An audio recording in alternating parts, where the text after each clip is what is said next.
This is your friend Jake, and then in this tutorial video guys, I will teach you on how to declare and use do while loop statement in Java programming language. Before we start, I would like to say welcome to my channel, and if you are new with my channel and then you like this video, please hit the like button. Kindly click the notification bell, select all, so that you will be notified with my newly uploaded video. And don't forget to share, and please support my channel guys by subscribing. So let's get started. One of the most fundamental aspects in computer programming is the use of looping statement. Particularly, the main purpose of using looping statement is to repeat a certain code in your program. To repeat a repetition to make your program more efficient. So one of the common statement is the use of do while statement. In Java, do while loop is used to iterate a part of the program several times. If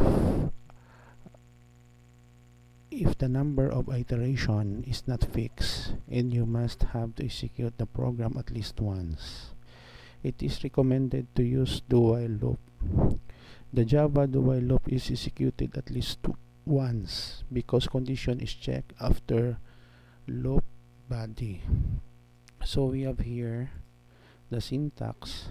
So we have here do, open right left curly bracket, code to be executed while condition, and then I'm using this reference for the description. So java.point.com, Java do while loop.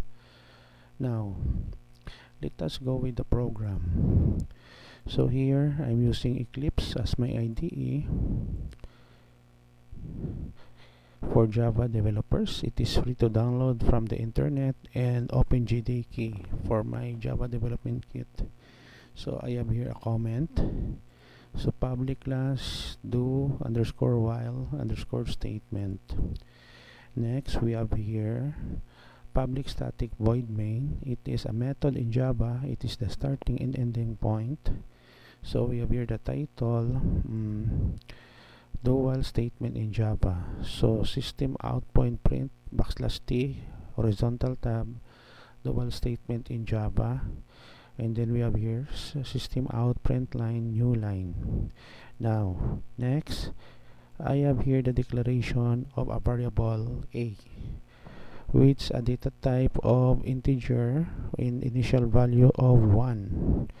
So we have here do system out point print double quotation space plus a plus double quotation.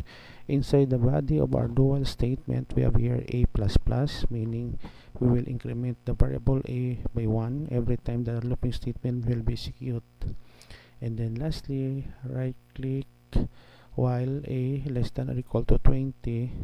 So it is a condition that a should be reached in 20.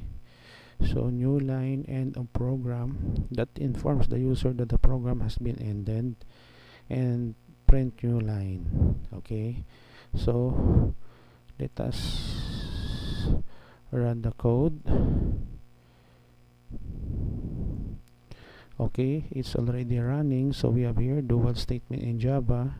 So it displays a series of numbers from 1, 3, 4, 5, 6, 7, 8, 9, 10, 11, 12, 13, 14, 15, 16, 17, 18, 19, and 20, and a program. So if we want to display only up to 10, we simply change 2 by 1, and then save, Control S, and then when we run, it will just display up to 1, 2, 3, 4, 5, 6, 7, 8, 9, 10, and a program. So I hope that you have learned something new on this tutorial video in Java programming, how to use and declare do while statement in Java. I will put a link in the description below so that you can download the complete program listing. Thank you so much guys for watching. If you like this video, please thumbs up, click the like button, don't forget to share, and please support my channel by subscribing.